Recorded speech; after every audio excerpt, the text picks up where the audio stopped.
Okay, in this lesson you will study gradient-boosted decision trees for solving the classification problem. It is a bit harder than gradient-boosted decision trees for solving the regression problem. I think this block can be considered as advanced material. The main difference here is that in training set yi, which are the targets you are going to predict, now they act as class labels, but not real values in case of regression problems.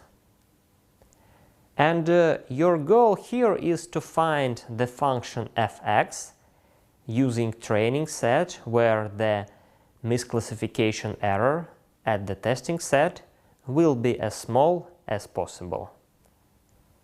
How you are going to build such the function fx? You use a probabilistic model.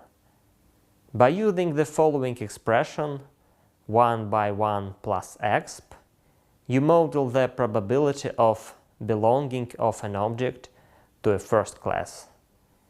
And here inside the exp there is the sum of HMS, and each HMX is a decision tree. You can easily check that such expression for probability will be always between 0 and 1, so it is normal, regular probability. This function 1 by 1 plus exp minus x is called the sigmoid function, which maps all the real values into the range between 0 and 1. Let us denote the sum of all HMX by fx. It is an ensemble of decision trees. Then you can write the probability of belonging to the first class in a simple way using fx.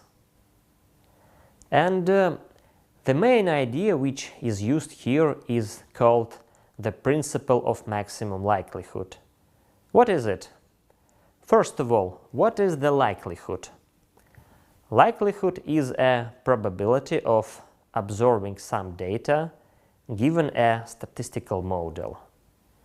If you have a data set with n objects from 1 to n, then the probability of absorbing such data set is the multiplication of probabilities for all single objects. This multiplication is called the likelihood.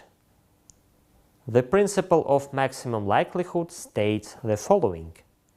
You should find a function fx where this function maximizes the likelihood.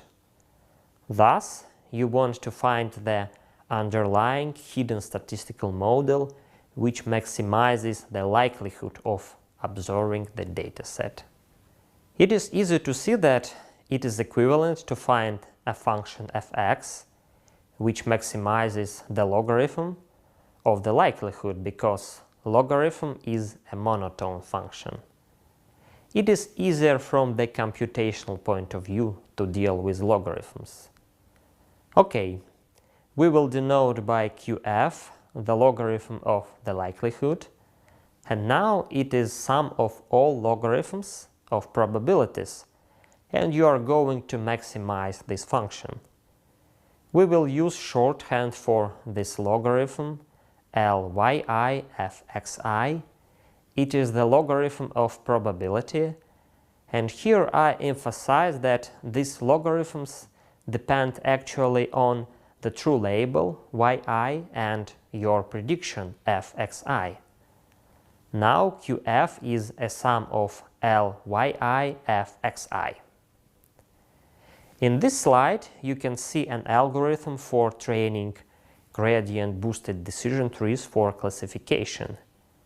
You have the training dataset Z, and capital M is the number of iterations. And what's going on here? At the first step, the initial approximation is f0x, and it equals log p1 by 1 minus p1. p1 is the part of objects of the first class. one can show that it is an optimal initial approximation for the sigmoid function. Then you repeat capital M iterations.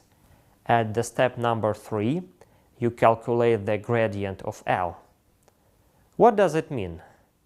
You want to maximize the QF, and QF is the sum of L yi f xi. In order to maximize some function, you should move by the direction of its gradient. Thus, you calculate this gradient for all the objects in your dataset. Then, at step number 4, you create an auxiliary training set xi, gi. The only difference of this dataset with the original one is that original labels yi are replaced with gradients gi, and you fit a decision tree hm xi to this new target gi. After fitting, you calculate the optimal step size ρm. It is such a step size that the addition of new decision tree hm into the composition maximizes the likelihood. And finally, at the step number 6, you add this new decision tree hmx to the ensemble with a small multiplier nu, which improves convergence. Doing such small steps, you also guarantee the good predictive power of your model. Your model will not overfit in this case.